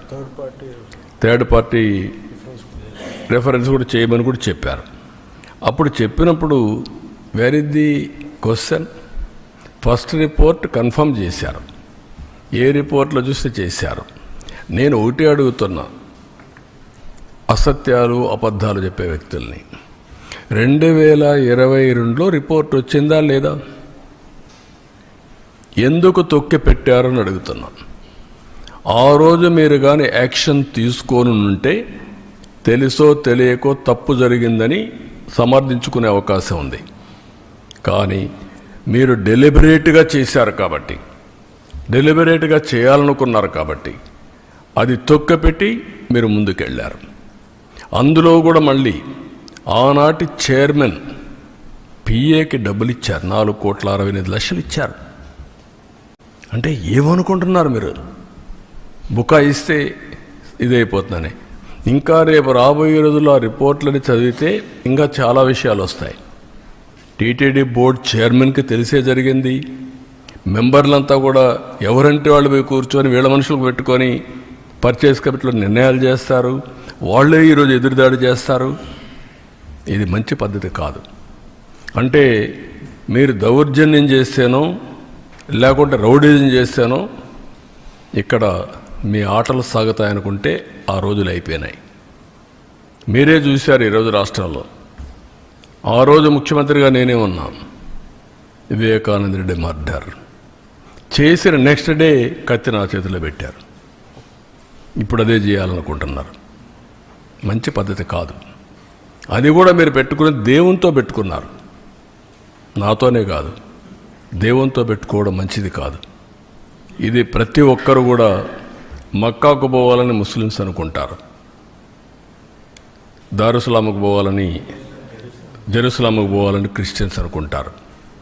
అదే సమయంలో తిరుపతికి వచ్చి దర్శనం చేసుకోవాలని హిందువులు కోరుకుంటారు. ఒక్కసారి కాదు, ఎన్నిసార్లు వీలైతే అన్నిసార్లు వస్తే అంత మోక్షం వస్తుందని, అదే మరి వాళ్ళ జీవితానికి విముక్తి వస్తుందని కోరుకుంటారు. అలాంటి పవిత్రమైన వెంకటేశ్వర స్వామితో పెట్టుకోవడం మంచిది కాదు. నేను ఎప్పుడూ నమ్ముతాను, కలియుగ దేవుడు వెంకటేశ్వర స్వామి, ప్రజల్ని కాపాడేది వెంకటేశ్వర స్వామి. మనకి ఏ సమస్యలున్నా మనం ఆయన మొక్కొని ఆయన మీద భారం వేసి పనిచేస్తాం. అది మన యొక్క సంస్కృతి సాంప్రదాయాల్లో ఒక భాగం. మనందరికి కూడా ఆ పవిత్రమైన దేవుడి మీద నమ్మకం. ఇప్పుడు జరిగింది నమ్మకం విశ్వాసం పైన దాడి, వెంకటేశ్వర స్వామి పైన దాడి. అది మంచిది కాదు.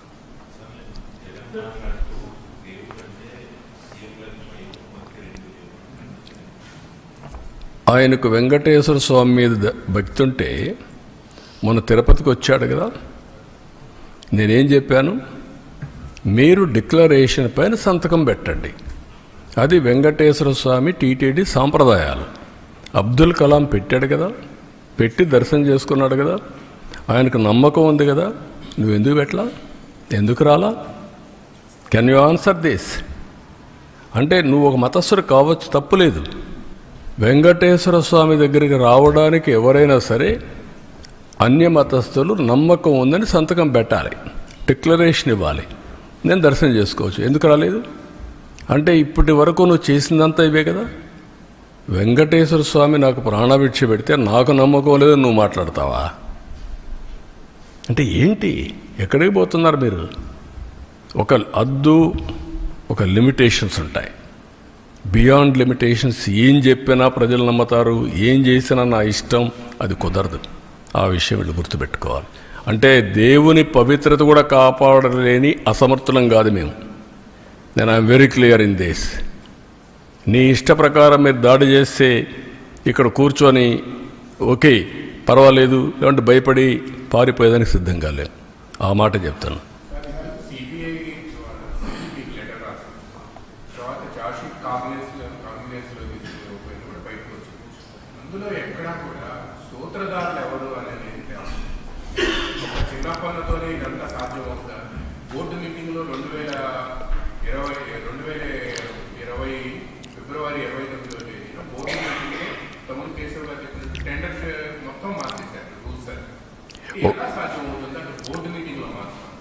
ఒక్కొక్కసారి ఇన్వెస్టిగేషన్ ఏజెన్సీలో కొన్ని వస్తాయి.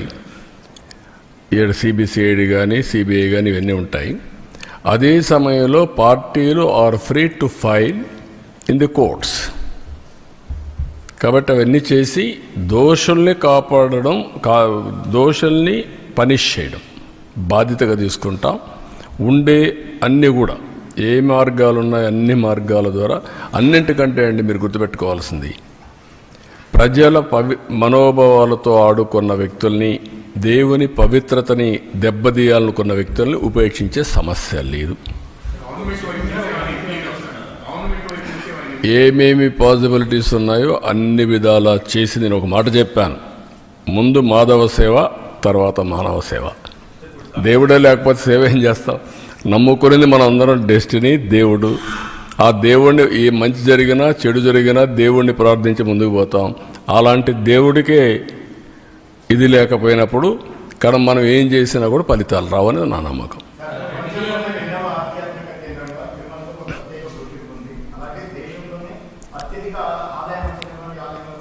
ప్రపంచంలోనే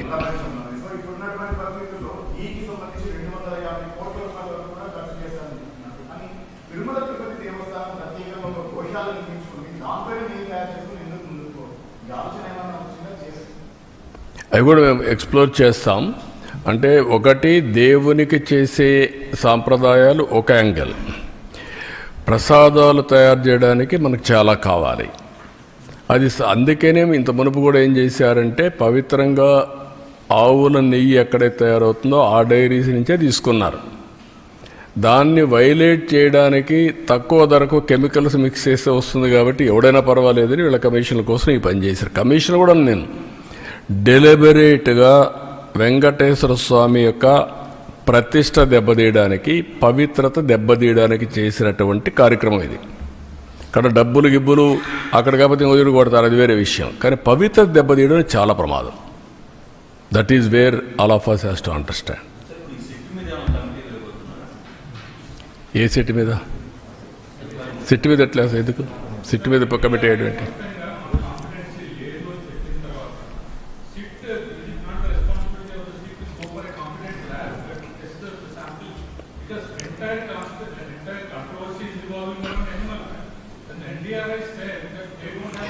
నేనేమంటానంటే ఎనిమల్ ఫ్యాట్ ఎస్, అది ఎక్స్ట్రీమ్. పవిత్రత దెబ్బతీసే విధంగా కెమికల్ గీతో తయారు చేసి ఇస్తారా దేవుడికి? మాట్లాడరా దాని గురించి? ఓకే, నువ్వు సిబిఐ చెప్పింది అంటున్నారు కదా, సిబిఐ చెప్పింది కదా కెమికల్స్ మిక్స్ అయినాయని, కల్తీ అని చెప్పారు కదా, పామాయిల్ అని చెప్పారు కదా, నెయ్యి లేదని చెప్పారు కదా. ఎందుకు మాట్లాడు? మహాపాపం కదా ఇది. ఆ మహాపాపాన్ని గురించి క్షమాపణ చెప్పక్కర్లేదు దేవుడికి? తప్పుకు చెంపలేసుకోవాల్సిన పని లేదా? మీరు 7 కొండలు 2 కొండలు అంటే కాదు, ఇది తప్పు అని చెప్పిన తర్వాత నేను దేవునికి మొక్కున్నాను, నేను వచ్చి మొక్కు తీర్చుకుంటానని చెప్పి తిరుపతి నుంచి పాదయాత్ర చేసి 7 కొండలు ఎక్కి దర్శనం చేసుకొని క్షమించమని దేవుని కోరుకున్నాం. మీరు చేసిన తప్పుకు నేను క్షమాపణ కోరుకున్నా. ఇప్పుడు ఎందుకు పోవరు? మీరు ఏమనుకుంటున్నారు? మీరు అంటే నిస్సహాయుడా వెంకటేశ్వర స్వామి? మనకు నమ్మకాలు లేవా? ఆ నమ్మకాన్ని వమ్ము చేయడానికి కానీ నమ్మకాన్ని దెబ్బతీయడానికి మీరు ఎవరండి? హూ ఆర్ యూ అని అడుగుతున్నా నేను. ఎదురుదాడి చేస్తారా మీరు? ఎవరిచ్చాడు ఈ ధైర్యం? నేను ఒక మాట చెప్పాను, మత సామరస్యాన్ని కాపాడుతాం, అదే మరి హిందూ మతం యొక్క పవిత్రతను కాపాడుతాం. టీటీడీలో కూడా అన్ని మతస్థులు ఉండడానికి వీల్లేదని చెప్పాను నేను. I'm very clear. అందుకే నేను ఆ దేవునితో ఉండే అటాచ్మెంట్తో మీరు చూస్తే ఎన్టీఆర్ అన్నదానం పెడితే నేను ప్రాణదానం పెట్టాను. శ్రీవారి సేవకులు తీసుకొచ్చాం ఎక్కడికక్కడ దీన్ని ప్రమోట్ చేయడానికి. దేవాలయాల నిర్మాణానికి ఇంపార్టెన్స్ ఇచ్చాం. 5,000 దేవాలయాలు కడుతున్నాం. అన్ని క్యాపిటల్స్లో వెంకటేశ్వర స్వామి దేవాలయం కడతాం. ప్రపంచంలో హిందూస్ ఎక్కడుంటే అక్కడ దేవాలయం కడతాం. దేనికోసం? ఒక భక్తుడిగా నాకు ఈ అవకాశాన్ని ఇచ్చినటువంటి వెంకటేశ్వర స్వామికి సేవ చేయడానికి. ఈ విషయం గుర్తుపెట్టుకోవాలి మీరు. అంతేగాని నా ఇష్ట ప్రకారం చేస్తాను, ఏమైనా చేస్తానంటూ కుదరదు. ఇవన్నీ నేను అడుగుతున్నా. అక్కడవన్నీ మీరేం కాపాడతారు చెప్పండి? ఇక్కడుండే మీడియా పవిత్రత కాపాడరా మీరు? ఎందుకు పూజ రూపులకు పూజ చేస్తున్నారు మీరు? I'm asking. That is where every person in the state, in the country first of all దేవుని యొక్క పవిత్రత కాపాడగలిగితే, దానికి మనం ప్రయత్నం చేస్తే అదే నిజమైనటువంటి మాధవ సేవ.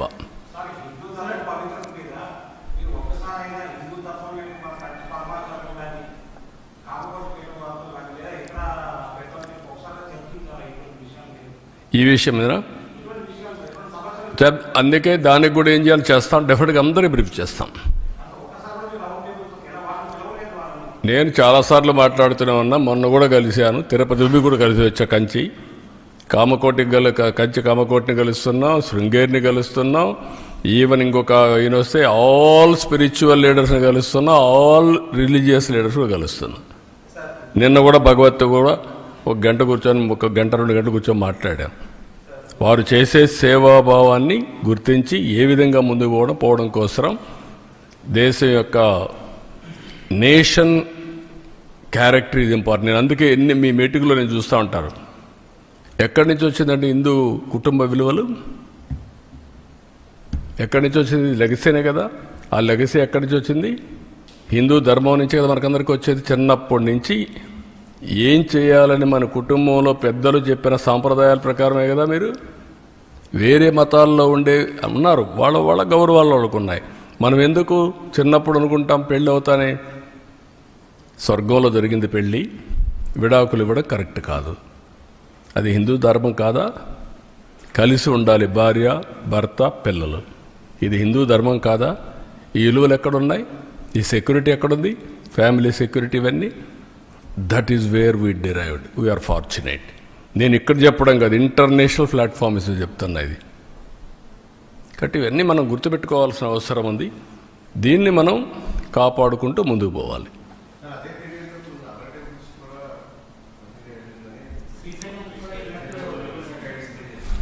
నేనేమంటానంటే డెలిబరేట్గా చేసినప్పుడు ఎక్కడ వీలైతే అక్కడ చేశారు.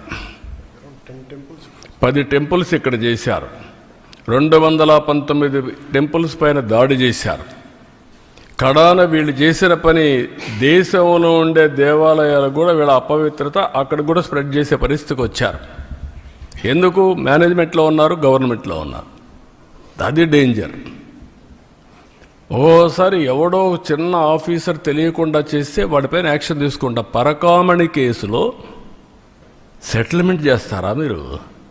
ఏంటండి? దేవుని విషయంలో దొంగతనం జరిగిందంటే మీరు సెటిల్మెంట్ చేసి ఇటీవల వస్తే దాన్ని సమర్థిస్తారు. ఏముందండి, అతను తీసుకున్న డబ్బుల కంటే ఎక్కువ ఇచ్చాడంట అంటే ఏం మాట్లాడతారండి? First of all you don't have any belief.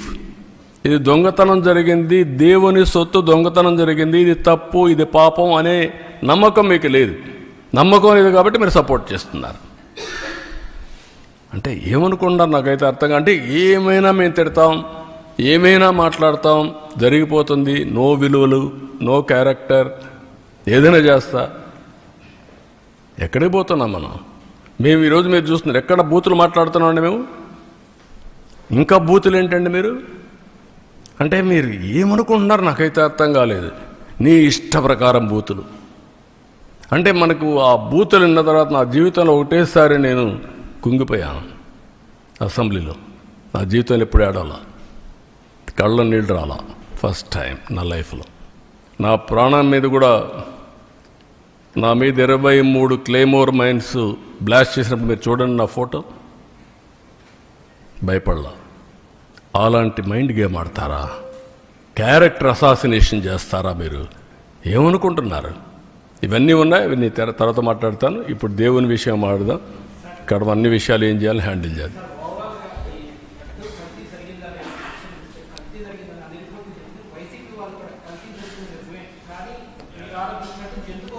నేను అడిగేది ఏంటంటే ఎక్కడుంది అది అంటున్నా. లేదని ఎక్కడుంది చెప్పు. I'm asking straight question. ఎక్కడుంది? నీకు రహస్యంగా ఎవరన్నా చెప్పారా? రాత్రి కల వచ్చిందా నీకు? నువ్వు నమ్ముకున్న దేవుడు చెప్పాడా? What are you talking? కాబట్టి మర్యాదగా చెప్తే వినాలి. అంతేగాని నేను నా ఇష్ట ప్రకారం ఆర్గ్యూ చేస్తాను అడ్డదుడ్డంగా అంటే కుదరదు. అవన్నీ all documents I'm placing before public. రేపు ఛార్జ్ షీట్ వస్తాను, అవి కూడా పెడతా. Every person in the state has to discuss about it. Condemn. Not only condemn. ఇలాంటి వాళ్ళు మాత్రం క్షమించరాని నేరం మహాపాపం వీళ్ళు చేశారు. ఆ మహాపాపం చేసిన వ్యక్తుల్ని పనిష్ చేసే బాధ్యత అందరిపైన ఉంది. అదే మాధవ సేవ మనందరి బాధ్యత.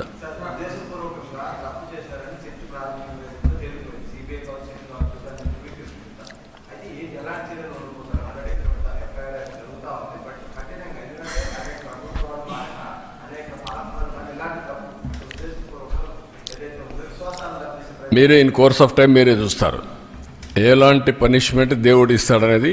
మేము నిమిత్త మాత్రంలో దేవుడే నడిపిస్తాడు. దేవుణ్ణి దేవుడు కాపాడుకునే శక్తి ఉంది. మీరు నేను నిమిత్త మాత్రమే. మా బాధ్యత మేము చేస్తాం, మీ బాధ్యత మీరు చేయండి. అదే మాధవ సేవ. ఇంట్లో రూములో కూర్చొని పూజ చేస్తే లాభం లేదు.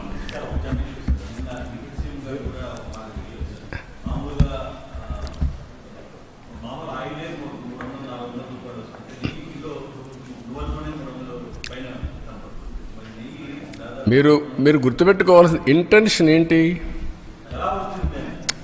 ఎలా వచ్చిందని కాదు. ఇక్కడ మీరందరూ కృత్రిమని ఇవన్నీ మాట్లాడుతున్నారు. అది కాదు. కెమికల్ కూడా చేశారు.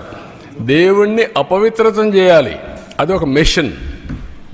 వెంకటేశ్వర స్వామిని అపవిత్రం చేయాలి. పవర్ ఆఫ్ గాడ్ డ్యామేజ్ తగ్గించాలి.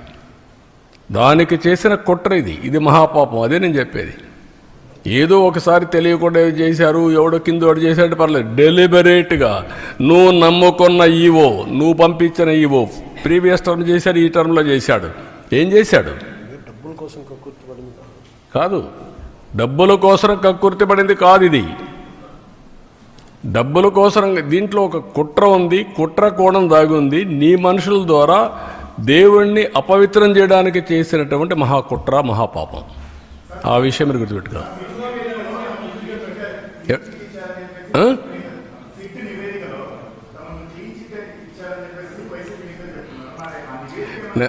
కాదు బ్రదర్, నేనేంటంటే ఇప్పుడు వాళ్ళు ఇచ్చిన రిపోర్ట్ మీకు ఇచ్చాను.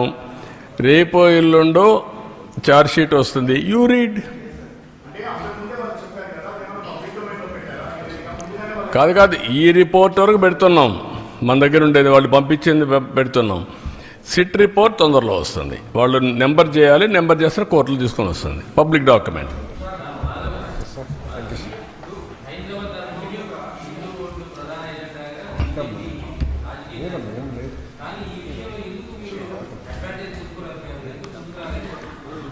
రిపీట్ చేయండి.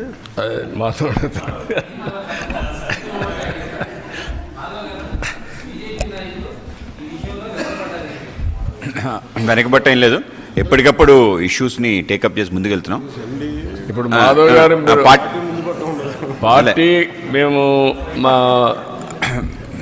మంత్రి గారు ఉన్నారు, సత్య గారు, మేమందరం కలిసే ఇవన్నీ వర్కౌట్ చేస్తున్నాం. మొన్న కూడా సత్య గారు వీళ్ళంతా కలిసి ప్రెస్ కాన్ఫరెన్స్ పెట్టారు. ఆల్ ఇష్యూస్లో పోతున్నాం. ఇప్పుడిప్పుడు ఈ రిపోర్ట్ వచ్చింది, మొన్నే వచ్చింది కాబట్టి మేము పార్టీల గురించి మాట్లాడుకున్నాం.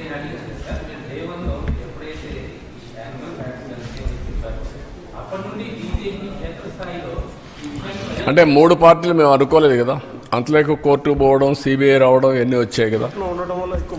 ఎక్కువ మాట్లాడలేం కదా.